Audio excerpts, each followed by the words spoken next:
Do you like horror movies? My lady has Frankenstein tattooed here and Mary Nice. Shelley's castle that inspired her. And we just watched the classic Frankenstein.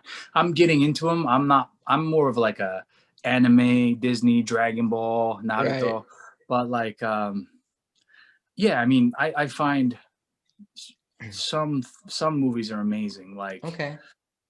I'm not too good with horror. I'll be honest. Right. Uh, I get nightmares. I have a very vivid imagination. Like when we watched, and it wasn't even scary, A Quiet Place. When we watched A Oh Quiet boy. Place, I was like, quiet, quiet. Like, what's in the other room? Like, I was freaking out, man. I was nervous, Nice. but Now, did you since you said you like Disney, did you ever watch the TV series Once Upon a Time? parts of it, yeah. Okay. I've got So buddies that have been on the show, yeah. awesome. So I interviewed Michael Coleman. He played Happy, the dwarf Happy in the show. Nice. And I went to the Once Upon a Time convention. It was funny because me and Kyle were together for like what, like 2 months at the time. And I went to the Once Upon a Time convention, and my my main focus was to meet Lana Parrilla. I had to meet Lana Parrilla. She played the evil queen. I love her. Because of her redemption story and her having a second chance at life. This was around the time my dad was having brain cancer. When I was like watching it, and when he was first diagnosed, and she gave me hope that like my dad would be okay. And I ended up wanting to tell her this so bad. So I ended up going to the convention. I spent pretty much every single cent I had. Like I saved up so much just to go to this convention to meet her. And I told her this story. I didn't think I was going to even have much time at the autograph signing to tell her this. And I told her, and I'm like, I don't know if I have much time, but I really needed to tell you this story. I waited like at least a year to tell you this. And she's like, you spend as much time as you want. You spent your hard-earned money to be here. You take as much time as you want. I'm giving every fan unlimited amount of time to talk to me about what they want to talk about. So I'm like, That's that's so awesome. awesome. So I told her, and she like looks at the lady next to her. She goes, "Does anybody have a freaking Kleenex?" She started crying, and after I told her the story and everything, she took a picture with the photo op we had together that I had there. She took a picture of it, and she ended up putting it on her Instagram story. She put out the text on there, "This man," with like a bunch of exclamations. And she ended up signing the book I wrote about my dad because I got all the cast and crew that I got to autograph that. And Nice. and then I walked away. And she's like, "Where are you going?" I'm like, "I finished telling you the story. I met you. Everybody, there's like a big line now." She's like, "You can't just tell me that story and not expect to get a hug from me." I'm like, "Oh my God, I'm dreaming right now." And I started crying in her arms, and she's like wiping my tears. And I'm like, "This is amazing." Like I waited like so long for this moment. Wow, that's amazing. I'm It so was it happy was that great. she wasn't one of the actors who was like, thank you, goodbye.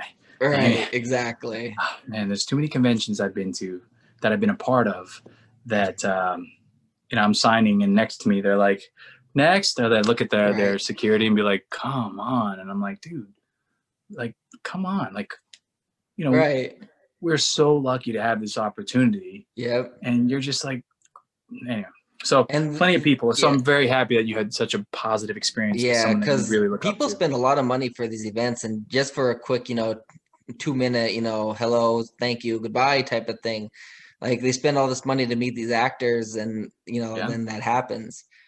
And I Yeah. heard so many good things of like people in the Days of Our Life group that I went to when you were on the show and everything. Like so many good comments about them meeting you. Like I'm like, I want Nice. to meet him so bad. Yeah, I can. I feel like my goal is to, if I don't get you to smile, if I don't get you to laugh, if I don't share a real moment with you, then you're not leaving my table. Like we're gonna Right, talk, we're gonna hang, we're gonna have fun. Like that's definitely right. my goal.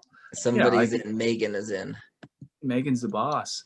Is she? Nice.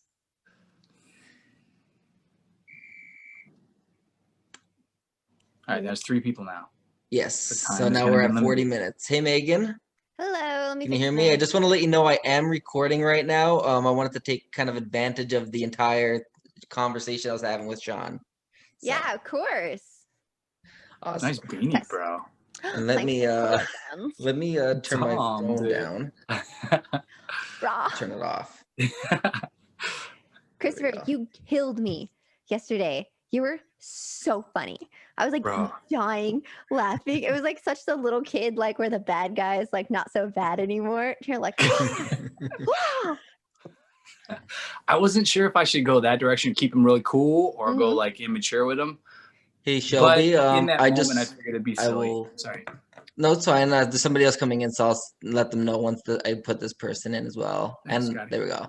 Just want to let you know I am recording right now, taking advantage of everything, just so you are all, are aware. How many people are we expecting? 34. No. Well, our max at a free level, I think, is like 999 or something like that, or 99, some outrageous number. 3 more, I think. Yeah. No, Abria's not gonna be able to make it actually. Mika's here? One more. One more. Hey. Was Melissa? Yeah. Abria Hello, just Melissa? texted me. Give me one. Hi, quick sec. how are you? I'm doing good. I just want to let you know that I am recording right now. So just to let you know that everything is currently being recorded. So taking advantage of my God. conversation with Sean. Well, I look very pink, so let me see what I can do to fix it. That's my brand. That is. That is her brand, actually. Does that mean owns did I just pink. go pink? There we go. Done. Nice. All right. Well, we have a limited amount of time, so let's get started. Yeah. Alrighty, sounds Right like a into it, huh? plan. So to start off the interview, how about I ask, well, first let me introduce the show. So just to let everybody know, this is Slasher Scotty. It originally started as a horror type of interview podcast where I was interviewing a bunch of slasher film celebrities, and I wanted to branch out, and I got some wrestlers and actors and everything, and I'm so glad Christopher Sean could bring you as part of this family. What a trajectory. Yeah. We're a very slasher oriented show, so I thought this was a perfect fit because of how much death and gore there is on our show. Too soon, still too soon. So to start off the interview, I would Emma. like to just basically, if anybody wants to answer, what is the show about? Melissa. Hey. The Unleashed is a hybrid loosely scripted RPG series, and what that means is that it is a mix between a live action series and an RPG series, a role playing series. So we have about 55 film pieces where we have a script and all this fun stuff, and then throughout 8 episodes we have interspersed those filmed pieces and filled the rest of it in with amazing role play with a GM, just like probably the best D&D show you've ever seen. And the story itself is about essentially a group of superheroes and these 4 teens in the superhero world who have isolated themselves from the rest of humanity, and what that looks like when somebody tries to break down those walls. And so it's kind of focused on inclusive, diverse storytelling featuring a variety of amazing leads. And we're really trying to build a world that people can, a superhero world that people can identify with and enjoy and live in. That's so cool. And I did watch a little bit of the season finale last night. It was a little past my bedtime because I'm Eastern time and I have to be up so at 5 late. in the morning for work. Oh, But I do want to go back actually and in my own time and watch every single episode and kind of catch up, because it was actually really cool tuning in and seeing like all the people commenting like, oh my god, now forgive me, I don't know the characters' names off the top of my head, but the 2 girls, they kissed and they're like, this is amazing. And like it was like leading up to that. We did it at the beginning too, which is so nice because like in a lot of traditional like films or shows, the big kiss is the finale. Like we saw that in She-Ra, which was so nice, but like you didn't get to see that relationship develop, or it was just kind of the end piece. But the finale episode started with that, and we got to see Fia and Mara kind of explore that in that episode, and it gives us a lot of room for season 2. Exactly. So how did the show get started and how did everyone get involved? Quarantine. Shelby, Mika, and myself were just talking about how great it would be to create a world of our own, that we could have characters that were very much so ours, and the story was ours, and how we would do it and what it would look like. I'll let them kind of speak to that too, because they're an integral part of this entire process. I'm basically kind of more of a showrunner. They're the creative brains behind all of this. Awesome. So, like, was there any specific inspiration in creating The Unleashed Yes. outside of quarantine? Gosh, Shelby or Nika, take it. so many shows and movies and just like content. I'm a big fan of the movie Sky High. I love a lot of films where it's just kids that are superheroes and coming into their own and being creative. We had a lot of movies and content that we like watched and absorbed as we were fleshing this out, just to get inspiration and figure out what the best way to tackle it would be. We've all played Nice. on different like tabletop role-playing games before, but we wanted to start one of our own and make our own characters, and that was really fun. That is actually a lot of fun. And what I was watching was this is pretty cool. Like I play World of Warcraft, which is an MMORPG. Yes, wait, Hoarder. We know. I was playing that a little earlier today at Shadowlands is work. so I was good. doing a build, so I was At playing work? that a little bit. Wait, you're playing at work, dude? I work from home right now with this pandemic, so I was running a build all day. So I'm like, I'm not watching this build run. I'm gonna play WoW. Hey, you know what's really cool though? The Wow. fact that you can build characters in WoW. You can build characters and lore in the Discord that There you Mika go. created. There you go. There you go. You know, if you want. Around the time that we started thinking about this idea, Twitch had approached me about possibly doing some premium content, and if I wanted to pitch a concept, they'd be down to fund it. So from there, we kind of just took the ideas that Shelby, Mika, and myself had kind of been working on, and I started to assemble a team of people that I knew could really elevate it and make it happen. And Melissa was the first person I reached out to because I was a part of Power Rangers Hyperforce, and that was an RPG Twitch show that really kind of changed the landscape a little bit. It was slightly scripted. And I knew that there was so much power in that. We brought in that's like Power Rangers power, but we brought in a new audience that way. And I wanted to make sure that our show was digestible in the same sense, so that, you know, like someone like my parents could watch it and be like, oh, I get it. Where, you know, it's not so overwhelming like when you tune into something like Critical Role and you're like, what does this mean? Exactly. So can each of you let the viewers and listeners that are watching know what your character name is and what your character's role is in the series? Ooh. Who wants to go first? I'm Mika. My character name is Mara Greer. I play the part of the core four is what we call our main cast of characters. I play the one that's in the mage class, and she's very headstrong, very confident, and she does all of her magic is very magical.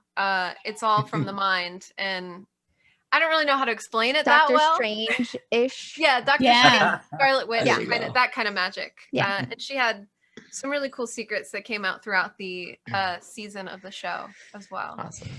She's really good at magic tricks, like card playing. She could pull like flowers out of her shirt. Bunny. I'll go next. I'm Shelby, and I play the character Charlie King, or Charlotte also calls herself Charlie King. She's one of the physical class students. Her power is, her base power is phasing, like Kitty from X-Men. She's kind of like the rebel, rule-breaking genius teen who thinks she's too good for school and doesn't go to class. Too cool for school. Too cool for school. Megan, and I play Fiorkai, who is an alien. She also goes by Fee. Fiorkai is her full name, Princess Fiorkai, if we're being like, you know, serious official.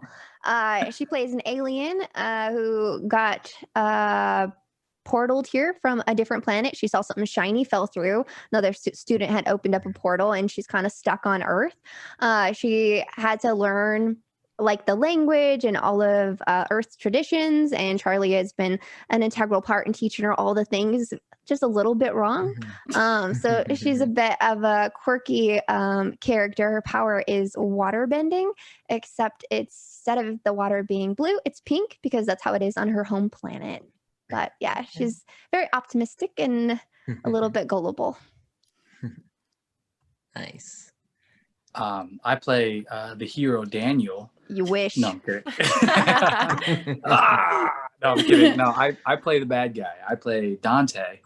who's too school for cool. He's very intelligent, and he wait, what? And he uses his intelligence, and he runs like Google, like the Omnio DRD, a very dangerous company. I'm not saying Google is bad. I'm just saying this company is very, very high tech. They're very intelligent, and when he becomes the bad guy and he takes that form, he's known as Genesis. So I play Dante and Genesis. Okay. And he's a dancer on his free time. And Melissa, Really good at ballroom dancing. you know. I play a girl that got scammed by Mara one time. Could you talk about Daniel? Daniel is played by Mike Bowe. Daniel is essentially our window into this world. The Unleashed is essentially everybody that is Unleashed basically escaped into this pocket dimension called Ripside, and they have lived there since the 60s. However, it doesn't stop other kids from manifesting powers when they become of age, and Daniel is one of those kids. So when he was about 16, he manifested powers, and during that car wreck, accidentally ended up the car wreck killed his father, and so he was tracked down by Unleashed elders and brought into the world. Daniel is the new kid. He's an elemental. He becomes Fee's roommate, and through that gets to know the front group, which consists of Mara and Charlie. The big twist during the middle of the season is that he is also Dante's brother, Christopher Sean's brother as well. And he doesn't actually have powers. So he's crucial. The first pilot episode, we basically spent about 20 minutes with him. He's the one that is introduced to the world, and the audience is introduced along with him. And he is played to loving perfection by Mike Bowe, the king of all puns. And they make out the group. It's amazing. These four teenagers who take on Omnio and the DRD. Yeah, save the Rift. So I also want to let everybody know, I don't know how long we've been on for. I think it started the 40, because with the free Zoom, we have 40 minutes. So if we do get disconnected and we can still continue, I'll give Christopher Sean the new link, and I'll start recording probably around maybe 35 if we're around there. I'll like 7:35 or so Eastern time. I'll end up like letting everybody know how I'm going to stop it so I can save the recording so I don't lose that. And then I will, if we could finish it up after that, if that were to happen. Okay. I think there's a 5-minute like thing that pops up and lets you know. Oh, there is. Okay. Yeah, there's like a little warning. Okay. Awesome. I don't use Zoom that often, so this is my first Zoom interview. So you're good. Awesome. So we do know that the LGBTQIA plus is what the show is. It's very friendly with that community. So do you have each have a story of your own for your own personal struggles or accomplishments, whether it was coming out yourselves or seeing a friend, family member, loved one, or a fan struggling to come out anyway? Like, how do you have like a story about that kind of makes you happy on, how, you know what I'm saying? Yeah. Mm-hmm. My brother, well, I came out this year as pansexual, which was like, a lot of my like personal friends knew that, but not publicly. So that was like a really big deal for me. But growing up, my brother has just like always been truly himself, and definitely super gay. Came out the womb with the rainbow flag, and that's just who he is. So growing up, we never really saw that representation in media ever, and there's very few people that he could look up to or relate to, and it definitely made him feel quite alone a lot of times. So telling this story and being a creator, it's so important to me, and I believe all of us, to be able to share those stories and give people characters that they can relate to and see themselves in. Awesome. Yeah, I mean, I agree with that as well. Growing up, never really had representation for LGBTQ plus people. And even if there was, it was always never in like a positive way or in a way that very a tragic couple actually was able to be on screen together in a way that's very obvious, or like they were never able to kiss or say they were in a relationship. It was always implied and never confirmed. And I knew going into this that that's what we all wanted to do. We wanted to make sure that representation was very clear. It wasn't for some type of like joke or hook, line, and sinker, or going with the kill the gays kind of trope type thing. and I also came out as biromantic asexual this year. So that was very fun. It was really cool to do because a bunch of people in my community actually identified as that, but hadn't had the courage to come out because there's not many creators that are asexual that came out. Shelby is one of them. She came out to me before after. and her coming out actually gave me the courage to come out myself because I wasn't even sure how accepted that was or how believed that would be. And seeing Shelby come out and knowing that she's like a really close friend of mine gave me kind of the courage to do it myself, which was great. What a real life hero Shelby is. Stop. I came out earlier. It was the same for me, where like most of my family and close friends already knew, but I did it because I wanted more people to see someone as representation. And I love that now we have a world of it. And also it's very just normal. It doesn't have to be a whole, like, it's just people are people and they like who they like, love who they love. And it's normal, and all of their relationships are normal. They're teen relationships. And I love that. Anybody else? For me, obviously, I was on Days of Our Lives for 4 years, and I played a gay character who was closeted, and I had a coming out story, and I came out in Japanese, which was really cool. And I had my own kind of coming out story to my parents when I told them, hey, I booked a gay role on Days of Our Lives, and my dad's military and my mom is Japanese. So both of which were like, excuse me? And I was like, yeah, like, what do you think? Like, they're like, okay, well, so it was like this, my own kind of coming out. And it was challenging. I mean, it was very interesting. They were proud of me and accepting. I can't say that it's the same, but it was its own thing. Right. But I did get a lot of messages and a lot of people that sent me messages, and I didn't understand the impact until I started receiving messages. Scotty, yourself, thank you. And other people that literally said, you saved my life. Because it was my choice not to try and break the stereotype that was out there. It's like every gay person's flamboyant and big. And it's like, if I'm going to play this role, I'm going to play it how my friends, how I grew up with. My best friends growing up were gay. I'm going to make this shorter, sorry. But essentially, I wanted to come in and just show love is love, even in the masculine form, feminine form, whatever it may be. Love is love. And I wanted to portray how I feel love and how I give love. Ooh, I got chills. Yeah, I came out as gay in my mid-20s, and I came from a very conservative Christian household. It took me a long time to figure out I was gay because there was no representation on TV. Like, the only lesbian I knew in high school was this very like beautiful butch woman, but I did not identify anything with her. There was nothing in her that I saw that wasn't me. And I didn't know that what a lesbian looked like, what that meant. And it makes me so grateful that TV representation has progressed at the rate that it has, because I think nowadays that is not just seen as valid, but it's also can be celebrated. And I think, you know, we have absolutely fought for every piece of representation on the way.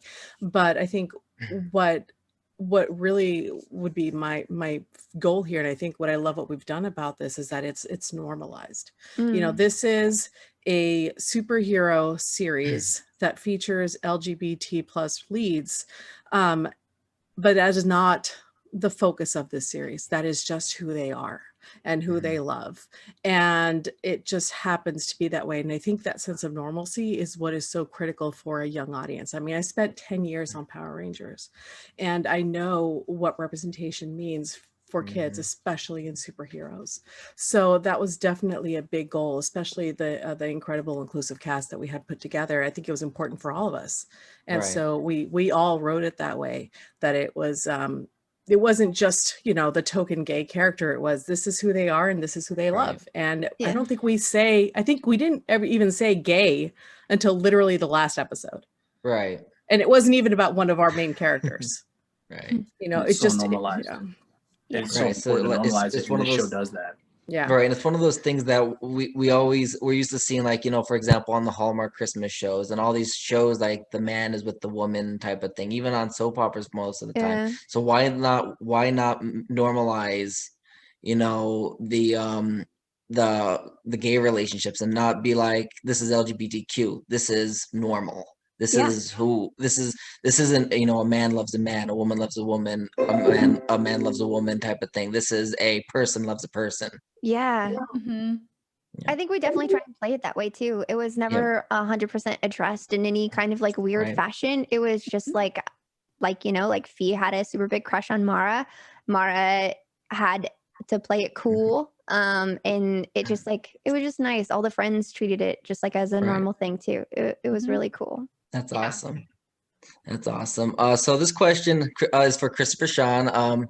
He did promise me 2 days questions, but they're not really I days. promised one, maybe to one, but we One, have such a maybe limited two. amount of time. I'm going to be very Christopher's short so in the cool. answer. Yes. You got to do it. Sorry. But it isn't more of days, it's more of LGBTQ based. Okay, great. So Awesome. I was talking to you last night about how you helped me come out personally.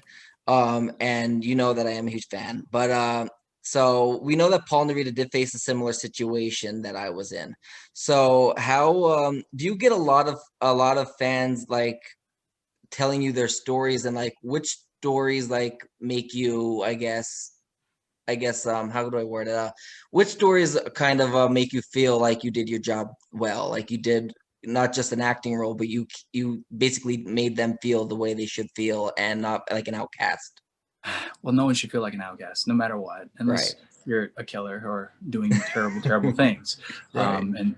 But in these situations, anytime I've received a message from anyone that says, I love, or I am passionate, or you've encouraged or inspired, or Mhm. anything along those lines, a message sent directly to me, that to me is also very brave, because Mhm. I am a complete stranger. You know nothing about, you just see me on your television or Right. streaming with these amazing people on The Unleashed, which was, you know, every Wednesday, 6:30, you guys can see on YouTube. But essentially, anytime anyone has told me their story, for me, I'm touched, because if you're so open to giving me that because I've given you something, then that is heart to heart. I'm hearing you from my heart, and I want to give more to you. I'm like, yes, tell me more. I want to give you more love and support. Like, Right. so yeah. That's awesome. So for that one person that is watching or listening to this interview right now, what do each of you have to tell them, whether it be advice, tips, or whatever it may be, to help them out in such a hard situation if they are still closeted? That's a big question. That's a big one. It's It very is. I would say number one, be safe. Be safe, be smart. If you're in a community that does not, or despises, or whatever that is, be safe, be smart. Come out to those you feel safe with, that can protect you and keep your secret, but that you can feel, because everyone needs someone, right? Everyone needs a shoulder. But be smart. Yeah. Be smart about it. Because I've told some people, like, just be you, and I've gotten I can't believe I tried and I was beat up. And I don't want people to get hurt. Yeah. You know, be yourself in a safe environment, or get out of that environment entirely and go somewhere where you will be loved for who you are. Yeah. And that's where I'll stop there. So. I think for me, it literally is. It is absolutely nobody's decision but yours when you choose to come out. You have to decide what is best for you because of your personal safety, but also for your mental health as well. It is still a very personal thing. It belongs to nobody but you. And you know what? You don't have to decide right away. You know, sexuality and identity is fluid. You know, you don't have to be one and done to decide what you are, and then all of a sudden that's it and you're stuck for the rest of your life. Like it's who you are, and who you are always changes. So you're never alone. There's always people to reach out to, but how you decide to define yourself and how you decide to define yourself to the world is completely up to you. Yeah. It's okay to feel scared about it too. I was so scared. Like this, I still feel scared talking about it. I just feel like I'm like so like behind on things and not educated, or like not at the point I should be. But it's something like I've definitely wrestled with my whole life, and I'm more brave talking about it. But I still constantly like doubt myself and feel scared letting other people know. But it's nice because I have a really supportive community and friends who kind of make me feel really great. And Yeah. I mean, tagging on to what everyone has already said, be safe about it. Also, it's very fluid, and it's a spectrum, and you might you learn about yourself every day. You never stop learning about yourself. I thought I was bisexual for sure for years, but then I realized that I was on the asexual spectrum, biromantic. And so you're always going to be learning about yourself, and there's always going to be people that are going to accept you in a community. If you're not in a place where you have that right now, you will get there. It just be safe about it, like Christopher said, especially with like family situations, because there are going to be family situations where it's not safe, and it might be for people that are super young that can't get out because they're stuck in that household. But you're not going to be in that household forever, and you will be able to get out and find a community that does love and accept you. This is what I was talking about earlier as well, in reference to the Discord. It is a very safe community. Come, hang out, and be who you are. A lot of like-minded people. Yeah. Didn't mean to cut you off, but Shelby, I'm sorry. Oh yeah, no, you're fine. off of that, I was gonna say, take the time to discover yourself. Only do it for yourself. Whatever different labels are out there are for you, to find a community that you feel safe in and that you identify with. You don't need to fit yourself in a box if you don't fit in it. And also that you are not alone in your feelings, and the feelings that you have, there's nothing wrong with them. You're not broken. There's nothing to be fixed. And there are so many other people like us. Exactly.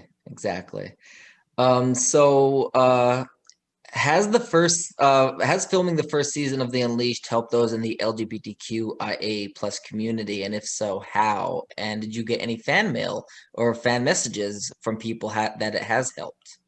Oh God, so much. I think every week after an episode, there would be so many tweets either directed towards us or using our hashtag, or directed toward our account for the show, of people just being like, I really needed this. There's nothing like that out there for me right now. And to see the representation, like to see myself in these characters that are being so true to themselves in this community, has really helped me. I've seen several people say that they got the courage to come out because of our characters on the show, which is really, really cool and heartwarming. That's cool. It is awesome. Let's see, where there's also literally a section in the Discord dedicated to fan mail. So if people wanted to create and draw, and there's digital art, there's handmade art, there's so many different ways for people to express love, or the 5 languages of love. And a lot of the time people want to give gifts in GIF form, but they do that in the Discord, and we are all very, very appreciative. That's awesome. So I'm only speaking for me, because I know Megan doesn't care about it, but I love it. Wait, what? Come at me. I'm just kidding, bro. This might be a stupid question, but for those that join the Discord, could they also interact with all of you guys in there as well? Absolutely. Yeah. Okay. We have a section for cast, and all the cast have access to every channel. I know other people in the cast, like Lena has jumped in. She jumped in last night and interacted with them in the voice chat. Whenever we have time, we jump in and we role play with them, or we'll pop in and talk about the fan art with them. It's really nice. They love it a lot. Mika set us up with our roles so that I'm Charlie King when I'm in the Discord. Yeah. That's awesome. Dude, honestly, like this is one of the best casts I've probably ever worked with, in reference to positivity, support, and love. And like, they're so professional and kind, and it's really cool to like be like, there's always something, not on this show. Right. There's nothing on this show. Everything on this show so far has been amazing. And I say so far because we're going to have so much more happening. Right. Wink, wink. Right, Megan? Right, right, boss? I feel a cliffhanger. Just the beginning. To be honest with you, I'm a huge Days of Our Lives fan, but I feel more love probably coming from this cast than I would with Days of Our Lives group chat, because I feel so much positivity, love, and just, I don't know, this community is just great. And you guys you represent it to the point where, you show the love and the kindness, because we know that there's a lot of people in not just this community, but any community where there's judgmental people and all that. And this community just shows everybody that there are people out there that are there to listen and to give you a voice. And this is what we need. It really, it's great. It really is. Thank you. That really means a lot. Like, we're all friends. This has all been like a labor of love. This isn't like, Twitch did help pay for a bit of the project, but a lot of this stuff has come out of pocket. Everyone's working overtime. Christopher did all of our photography until 5 a.m. Came out on set a couple hours later, killed all of his stuff. Like everyone has put blood, sweat, and tears into this, and it's been a labor of love. We can't help but be proud of the work that we've done and what it has meant to our community. And let's just say it shows, because like from what I watched last night, you could tell that it wasn't like, I'm just making this just so we can, have followers and, all that. You could tell it was 100% like what you were doing was from your heart. And that's what makes a great show.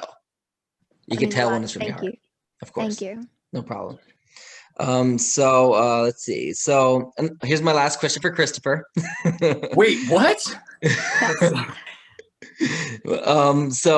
How did the playing the role of Paul Narita positively affect people that are LGBTQIA+, and was there anything specific that you did for the character to bring full-on awareness for the community? Dante's character is very no, I'm kidding. No. Paul okay, so with Paul, I think that, like I said earlier, it kind of falls into the same category of playing it as true as possible to what I call, or what I feel is love. Right. And so a lot of my friends, my best friends growing up, Tony Diaz and I'm drawing a blank. I don't have any friends.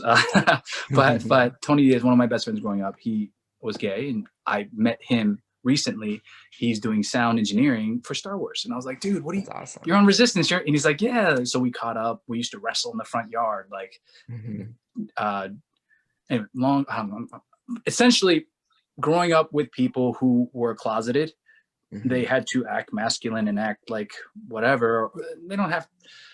I don't know. I mean, it's hard to answer that question because there's so much to it. And I'm trying to like surmise it so quickly, but essentially, my goal was, again, to break stereotypes, to make sure that it is normal to be who you are. Right. And again, love is love. Right. Regardless of what it may be, if you love something, give love to your fullest extent, because there's nothing better to love. Nothing better than to love and receive. Exactly. Last night was the season 1 finale. Is there a possibility of a season 2? And if so, what can you tell us about season 2? I think honestly, we have to have a conversation with Twitch and see where they're at. We are selling our merch to help recoup, and anything that we make over that, we're putting towards season 2. There's definitely huge potential for that. And if we can't find the support from sponsors or Twitch, we will definitely probably Kickstart or GoFund it, because the fans want it, and they're pretty, I mean, they get what they want. So I feel like we have a lot of support from them. Awesome. So if you do a season 2, will there be any new characters joining, and will everyone that was in season 1 be returning, or is that something? When we do a season 2, I think there's a lot of room for new characters and potentially a different format where hopefully can maybe shoot this in a studio and have a lot more roles for people to fill. It's really exciting. We can't talk too much about the story, but Melissa has plans. Shelby has plans. I'm sure Mika has plans for her character, and Christopher is just gonna stay in that nasty jail cell, and we'll just like throw crumbs at him. It'll be great. Nice. I do have to say about Christopher, it takes a lot of open-mindedness to like have somebody that you've met twice to call you up and be like, hey, I have this new weird RPG show that we're doing, and I want you to be our bad guy, when all he's done is play Amazing Heroes. And the way he just jumped in and like with both feet, he had never done this kind of stuff before, and just absolutely just the role of Dante is so magnetic, and he's just the character that fans are obsessed with, and just kudos to him for just jumping in with both feet and just believing in this project right away. That's awesome. So he also made a bad guy very lovable. Well, thank you. But here's the thing, like you can't just say Christopher, like, no, it's Megan, it's Shelby, it's Mika, it's Mike. I mean, you can't be great alone, like I am so great. No, I'm kidding. No, honestly, like I wouldn't be good unless they were amazing. I mean, they're only going to bring me up. And so from where I was a total amateur in this world, I jumped in, they made me feel comfortable. They made me feel loved, and look at how great they are. I mean, Right. Watching the show, you see the community admires, respects, inspires to be more like them. And for me to see that, like, again, that fed me the interactivity of the show, watching how much they loved their stars, their role models. I was like, man, I really don't want to screw this up. Like, I've got big shoes to fill. And I did the best I could to keep up with their talent. If anything, it was essential for us to have Christopher and Mike on board for this because we wanted professional actors to elevate the show. We weren't trying to just tell a typical RPG, and we wouldn't be able to have the caliber of like storytelling and talent and performance if it weren't for them. We all grew and learned from each other every single episode, and like you did more than just great, like Christopher. You did an excellent job. Yeah, and like I said, I've been a big fan of Christopher, obviously from days. And I was telling him my cousin liked him in Hawaii 5-0, and he's really talented. And I reached out to him for an interview, and he's like, "Hey, how about for the show I'm on? Could I have the rest of the cast and crew?" And I'm like, that would be fantastic. I would love that. Like, I really would. And I'm so glad he invited you guys on, and I got to experience the show. The show is amazing. I don't know if I would have even heard of it if it wasn't for reaching out to Christopher. I don't know, because I'm not on Twitch that much. And the fact that it brought me into that, and to see such amazing actors and amazing people creating an amazing, unique show that isn't like all the same old out there. You know what I mean? It's something different, and it's really cool. I really enjoyed it. And that brings me to my last question, which is amazing because the 5-minute thing I think just went on. So it brings me to my last question for people. I know where I'm going to watch it, but for those that don't know where to watch season 1 and catch up on it, and for when season 2 comes out, where can they watch it and how can they view The Unleashed? Twitch.tv/strawberry17plays or youtube.com/strawberry17plays for the complete story. We have every episode, there's a live choices segment where the audience gets to choose which video they see play out during the live show. But on the YouTube channel, you get to see both of those. So you can catch up on episode 1 through 8 on YouTube. And we will be doing a podcast format in 2021. So if anyone's like, oh, maybe I'll wait for that, we're going to add some extra goodies to that too. Nice. You said the wrong YouTube. Oh, youtube.com/strawberry17. Sorry. Too many strawberry 17s. My bad. Thanks, Shelby. You're welcome. So for the podcast, would that be on all podcast platforms like Apple Podcasts and all that as well? Yeah, definitely. Awesome. That's great. So the last part of that question would be for each one of yous for whatever you can discuss. I know NDA clauses and all that might prohibit you from mentioning anything, but any projects or any social media websites or anything else that you would like to promote to those that are listening or watching this interview. Oh man. This is your moment. We got like 2 minutes. So just spew it, guys. Spew it. It's all you. You can just find me anywhere on Strawberry 17 or Strawberry 17 Plays on the internet. Can't really say anything that I have for 2021 just yet, but yeah. You can find me anywhere on RIP Mika. That's my username for every social site. I'm also on another RPG called New Pantheon every Monday on Saving Throw Show. It's about Greek gods. If you want to catch up on that in the interim between hopefully the second season of Unleashed. Awesome. You can find me anywhere on the internet, any social media as Shovel. Also, sometimes you find me popping up on Disney XD. Yep. Awesome. I'm going to be working on Radiant Black, which is a new series, a comic book series written by Kyle Higgins. Can't really talk about anything else, but you can find me Misty_Flores on Twitch and Twitter. I'm going to be working on that too. I can say that, right? Yes, you can. Nice. Okay, me too. I just signed contracts for another project that I'm working on. I can't talk about it yet. I'm working on Gotham Knights. I'd be the voice and some of the performance capture for Nightwing.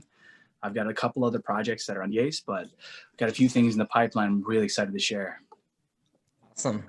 So thank you guys. I'm also on Netflix, season 3. I know, I was like, where's that? Awesome. Well, thank you guys for joining this. I want to quick wrap this up because we have like probably 30 seconds. So this has been Slasher Scotty. I am Scotty McCoy. This is the cast of The Unleashed. And I thank you all so much for being a part of Slasher Scotty. It really was amazing to have you all as part of this podcast, because you all are great people, and I just want to thank you all so much from the bottom of my heart for being a great voice and representation of not just, you know, of the LGBTQ community, but just, you know, for people that love, you know, people, because we're not just the LGBTQ, we are humans that, you know, deserve the respect that heterosexual people also deserve. So Definitely. thank you guys. Like and subscribe. thank you. Scotty Slash all day. You know. Thank you so much. I'll give Christopher Sean all of the links, and he can get them to you. I'm gonna work on them tonight. I'll probably have everything sent to him by tomorrow sometime. I work till 11 a.m. Eastern, so I'll probably get it to him after that sometime. Okay. All right. Thank you guys so much. Mhm. Bye. All right. Bye.